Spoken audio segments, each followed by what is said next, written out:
બનાસકાંઠા સહિત દેશભરમાં હનુમાન જયંતીની ઉજવણી થઈ રહી છે। બનાસકાંઠામાં ધામધૂમપૂર્વક અને ભક્તિભાવપૂર્વક ભક્તો હનુમાન જયંતીની ઉજવણી કરી રહ્યા છે।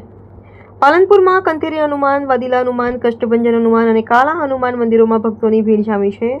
બનાસકાંઠામાં પાલનપુર, ડીસા, ધાનેરા, થરાદ, અંબાજી સહિત જિલ્લાભરમાં હનુમાન જયંતીની ઉજવણી થઈ રહી છે। વહેલી સવારથી જ હનુમાન મંદિરોમાં ભક્તોની ભીડ જોવા મળી છે। વહેલી સવારથી જ ભક્તો હનુમાનજીના ચરણોમાં શીશ નમાવી રહ્યા છે અને ભાવપૂર્વક ભક્તિપૂર્વક પ્રાર્થના કરી રહ્યા છે। જે પ્રકારે સિંદૂર તેલનું મહત્વ છે તે પ્રકારે હનુમાનજીને લોકોના સિંદૂર અને તેલ ચડાવી અને રીઝવી રહ્યા છે। ત્યારે પાલનપુરમાં પણ કંથેરિયા હનુમાન, વાદીલા હનુમાન, કાળા હનુમાન સહિતના મંદિરોમાં ભક્તિભાવપૂર્વક ઉજવણી થઈ રહી છે। તો હનુમાનજીના મંદિરોમાં પ્રસાદ સાથે ભોજનની વ્યવસ્થા પણ ગોઠવાઈ રહી છે। ત્યારે અનેક ભક્તો છે વહેલી સવારથી જ મંદિરોમાં દર્શન કરી, હોમ હવન કરી અને હનુમાન જયંતીની ઉજવણી કરી રહ્યા છે। बोलिए सतगुरुदेव भगवान की जय।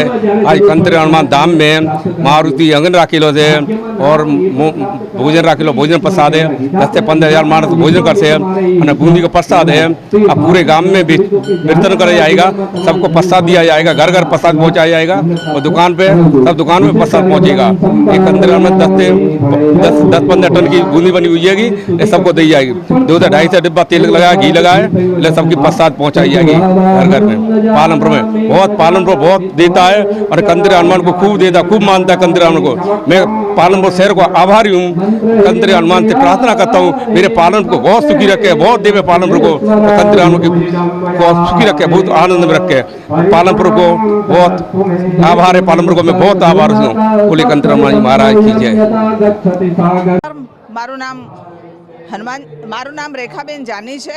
આજે હનુમાન જયંતિ હોવાથી કંથળિયા હનુમાન અમે દર્શન કરવા આવ્યા છીએ।